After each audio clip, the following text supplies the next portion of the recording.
What's up, everybody? Welcome back to another episode of Love and Rice. I'm your host, Aunt Ma, and host Christina.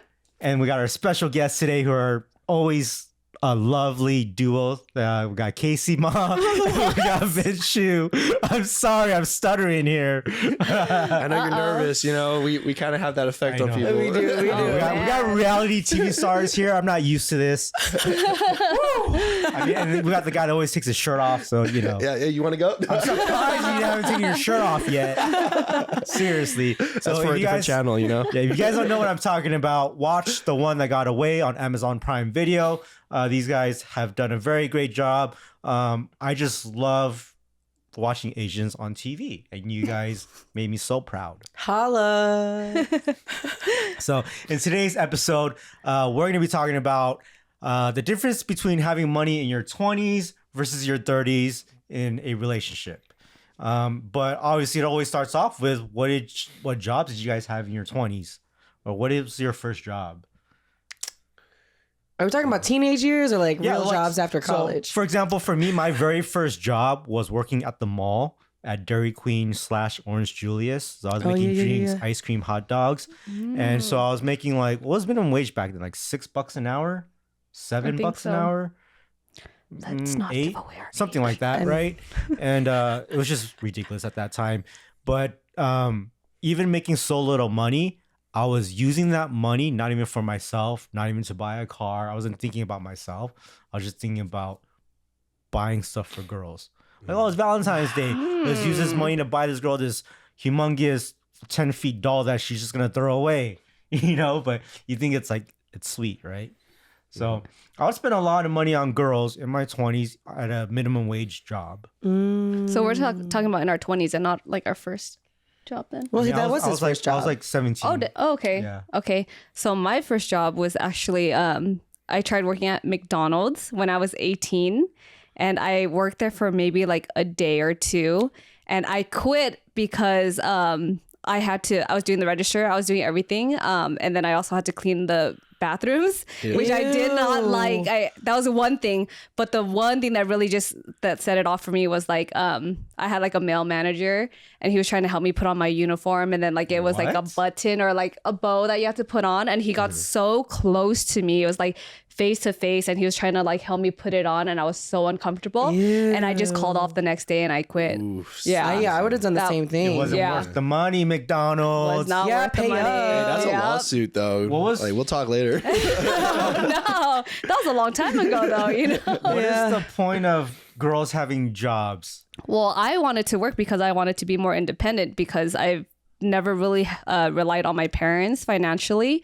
And I think I guess I've always had the mindset to work because I wanted to save money, like for a family or for myself as I got older. Yeah. That's why I married you. Thank you. I feel like that's so Asian culture though, right? It like is. Growing up, even like for save me, money. Yeah, I was like always brought up in a culture that's like saving money. Like my dad, like we would shop at like TJ Maxx and Ross, and even when I bought stuff from Ross, my dad's like, "You got to go with me so we can get the Tuesday clearance. 10% off senior citizen discount." Yeah. Like we would get clearance and then the 10% off on that. I'm just like, That's yo. a steal. Every time I go home, my dad's like, he'll show me the stuff that he bought, and he'd be like, "Guess how much?" Like, it's always the same. And I always overguess. I'm like 40, knowing deep down it's probably like 15, and he's like, "Mm-mm." And the look on his face of satisfaction, of like the deal he gets, it's like I just play into it every time, and it just makes him so happy. What a good sign. But yeah, that's like, you know, instilled in me. So I've always been very much like conscious of like money and saving, and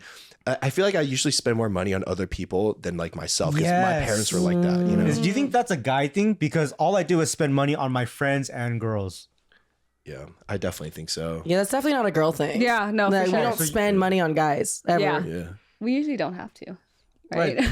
That's why, like, so I've worked so many jobs in my past where sometimes it would be like 3 jobs during the same time, just so I could pay for going out for myself and then buying girls shots and things like that. Yeah. I mean, my first job was also a minimum wage job. It was at Abercrombie. Nice.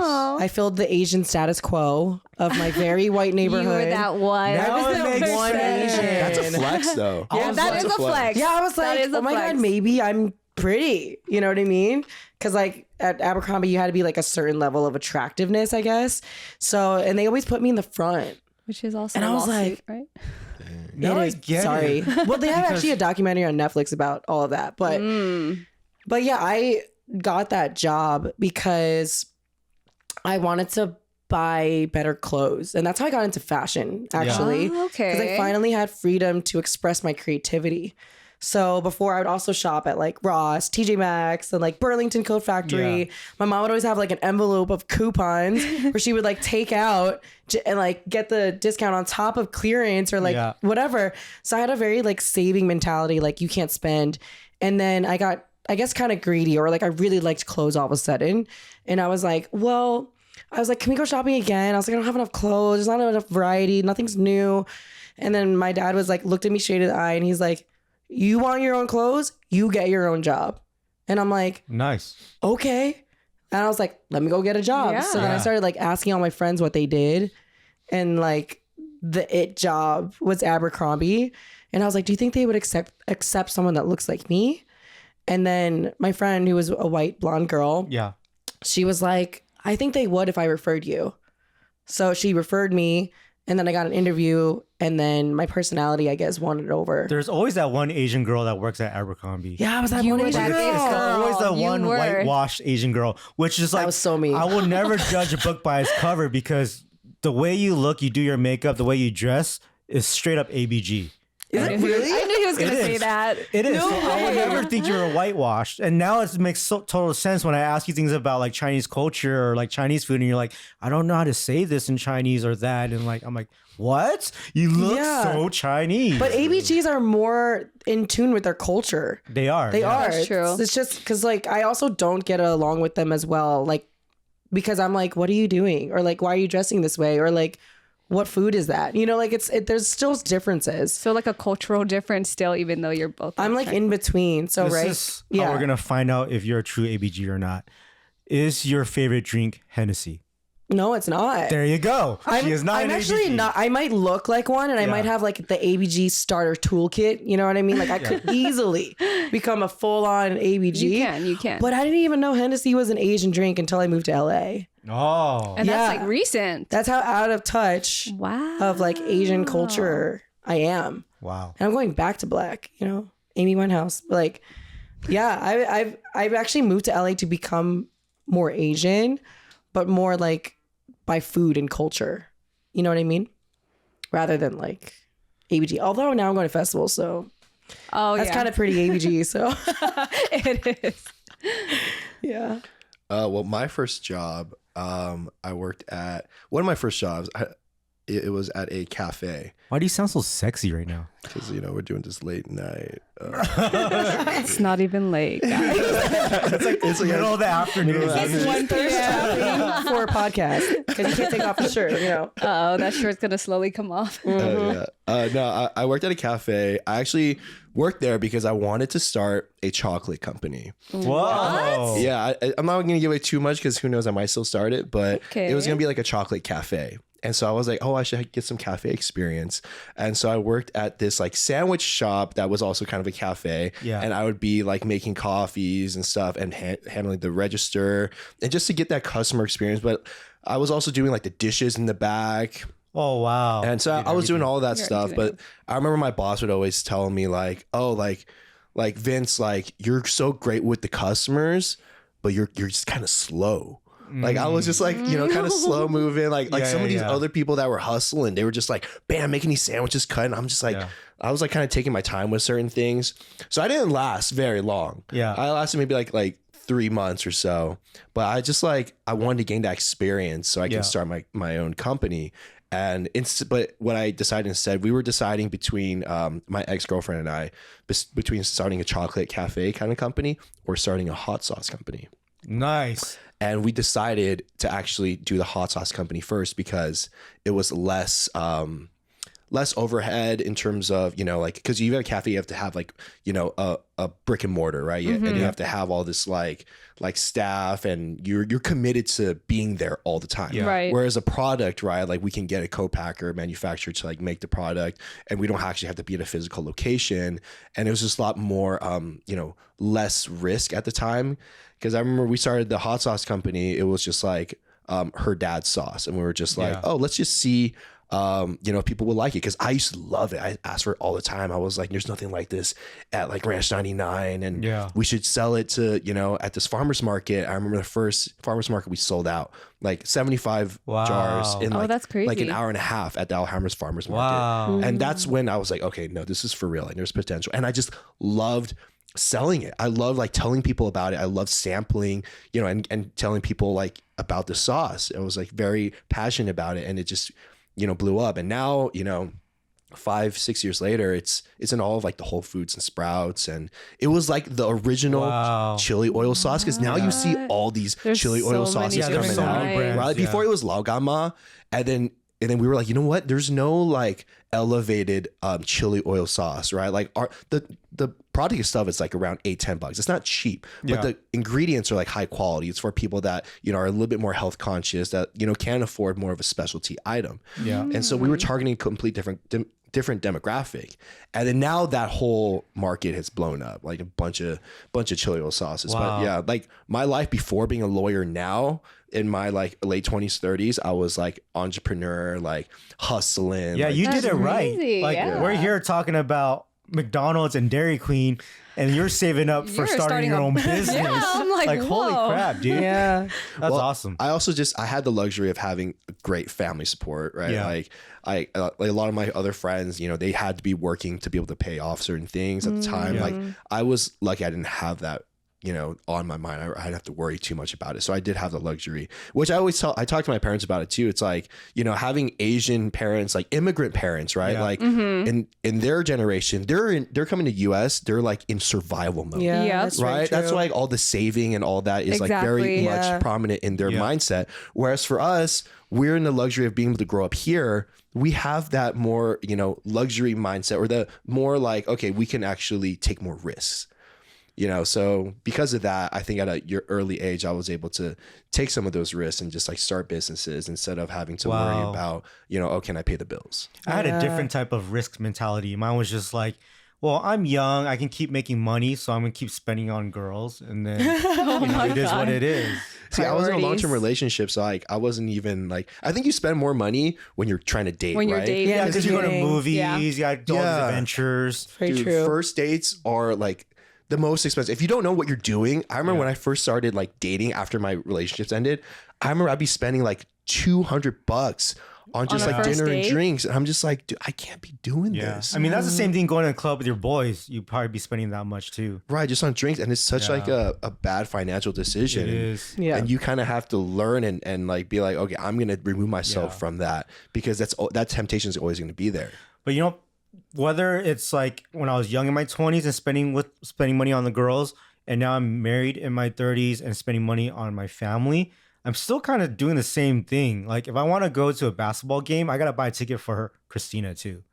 The same thing if I was dating someone. So I'm just constantly spending money on girls. But the investment isn't going to stay, right? Because you guys are sharing memories together. That is very true. If it's a girl that you're just blowing all this money, but you guys don't work out, it's like, well, you're never going to see her again. Like you guys are creating memories and experiences together. Yeah, that's an investment. worth it. It's a long-term investment. Yeah, and you were telling me how like you're going to take your daughter to see an Aces game, right? It's like, okay, this is going to be her, you know, like child development. She's trying to figure out what type of hobby she wants to do. Maybe she'll end up being a basketball player because of that. Yeah, and she wouldn't have been exposed to that if it wasn't for that game. And you're giving her these good experiences, so when it comes time and she's older and she finds a man that she wants to date, he better treat her like that. Yeah, exactly. So you're setting a very good example. That's awesome. Exactly. You want to like, I wouldn't say like spoil your kids, but show them the luxuries of life so they know what they deserve and what they can work hard for.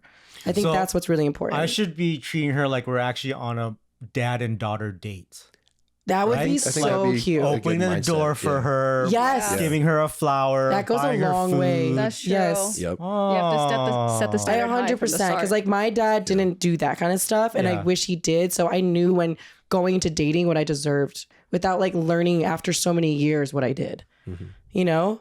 So I could have saved so much time. How do you guys know this without having any kids? I'm like, I've been a dad for 5 years. This is what you get for being single in your 30s. You're just smarter. Jeez. Okay. Well, I was going to say, like, on the woman's perspective on having, like, more money in your 30s, I think it makes you more selective as a partner, and you don't have to worry about, like, relying on a man as much. So, like, in my 20s, like, I stayed in my relationship probably a little bit too long because I was financially dependent on him. Because we were sharing the space, we were sharing finances. So I probably dragged it on like another year or two more than I should have. Because I was like, oh my God, I can't leave. I'm going to be homeless. I can't afford my place. And like, I didn't have like my parents' help or reassurance that they would help me. So for me, it was like survival. Whereas like now I know I can afford my own place. So I can be like a lot more picky and like understand the type of personality and type of person that I would want rather than like rely on financial stuff. So when you're in that relationship, you're paying for half the bills? He, at the time, since he was much older, he was like 7 to 8 years older. So he was paying for like 60% of the bills. That's how we did great though, because in all my relationships, I had to pay for all the bills. And even though they said they would pay for half, they end up never paying. Yeah, I mean, my scenario is also very different. Like even though I was like paying less, I felt like the breadwinner because he was in a lot of debt also. Yeah. So I was the only one accumulating positive wealth, if that makes sense. So it was a very like odd situation where the roles were reversed. So to me, like I want to become financially independent so I never have to go through that again, if that makes sense. Yeah. So it's like I was financially independent, but he didn't have the mentality of like an ambitious person. So I was I felt like I was stuck in a weird situation where like he made more money, but he had less money. Yeah. So I was like, you're just spending too much. Yeah. So now I'm just relying on myself. And that's why like my standards for finding a man, a lot of women are kind of like delusional and they're like, he's got to make like 500K or above or like whatever. It's got to be tall, 6 feet, very attractive. But for me, I'm like 80 to 100K, it's totally fine. Because like, if I make that much or more, like we're in this together. Yeah. You know, and like he doesn't have to be super tall. Like I really don't care. Like, you know, so my standards are probably more realistic than most women because of I think the long-term relationship I had. Yeah. Yeah, so, that's good for you too, you know. Yeah, I think so. Still haven't found that person yet, so I'll report back. But I think that also shows like, you know, the real ones from the fake ones. Cause like the real ones, they're not just after your money. Right. And like for a guy, like you kind of have to be able to see through those things. Because being a lawyer now, I get a lot of women that, you know, they expect certain things, right? They expect me to have money, to be, you know, taking them out to like the nicest restaurants and like, you know, driving a super nice car. Like they have a certain mentality. So it's like me trying to see through those things. So it's like before I would be kind of like, okay, I'm going to take them out and spend that type of money. And then I started learning. I was like, no, like the real ones they just want to see effort. Yeah. And this is my tip for like all of like my broke kings or like the financially conscious kings out there. Like it's not about spending the money. It's about the effort, and the effort translates into creativity. So for example, instead of doing dinner and drinks, like for a date that I like to do is like, okay, let's grab a bottle of wine and let's just go to the beach. Let's go to like the lifeguard tower. That's nice. And just like listen to the waves and talk and like enjoy each other's company, you know? And if a girl is down to do that, that means they're interested in getting to know you and not just for a free dinner. That's true. You know that makes mean? sense. I've always loved like going to the beach and like having like a picnic or just going out there to like connect with someone. Exactly. And it's something different. It's something unique because these girls, they go on so many dinner dates already. It's like you're just going to blend into their memory of like, okay, this is just another date. They might not even remember it. But if you do something unique that, you know, will, you know, give them a different type of like perspective on like, oh, maybe this guy's coming from a different type of place. You know what I mean? This guy's like actually got some real intentions here because he's putting in effort and thought. And you also got to think about the little things too. Like if you're on dinner and a date, or a dinner like and drinks, you're like sitting across from that person, right? There's more of like an awkward distance. I feel like with like a date idea, say like going to a lifeguard tower, you're right next to them, right? Like you're able to side by side. Yeah, you're able to break that physical barrier, right? So like these are all things that I feel like guys need to think about in terms of like, okay, how do I get a successful first date? Like you need to break down some of those barriers. Wow. You're such a pro and a master in dating now and breaking it down that it's very motivating. I'm like, damn, let's start dating again. That's what they say. with each other.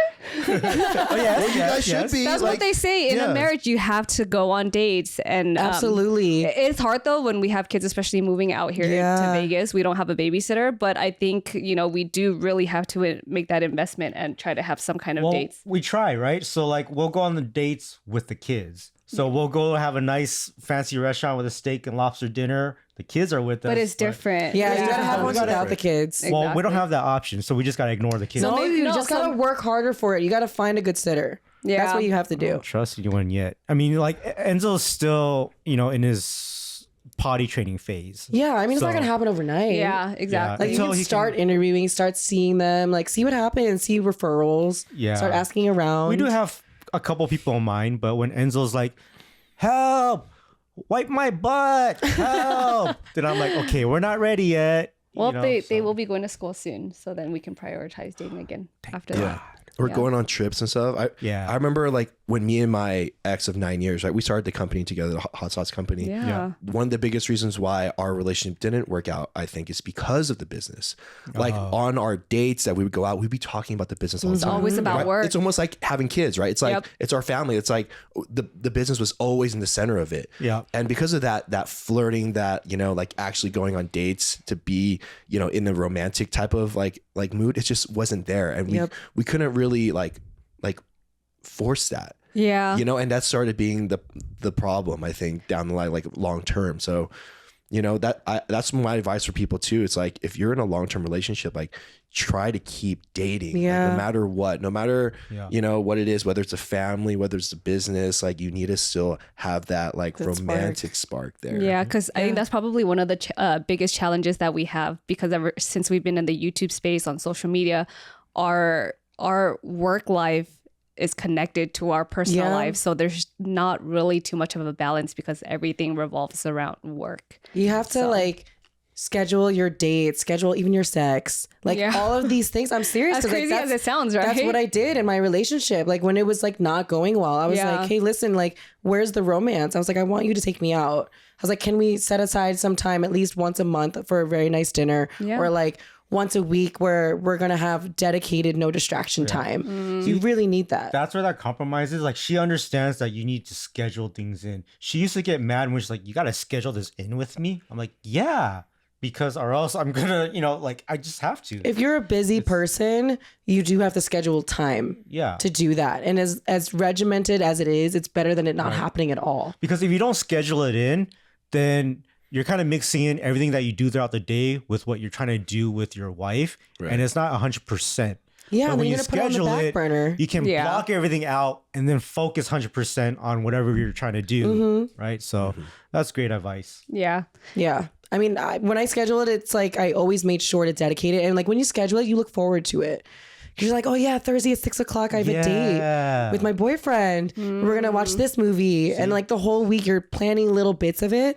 So you're building that excitement again. And you need to keep creating those butterflies. I think people underestimate that. Like the longing for something, just like when you miss somebody, right?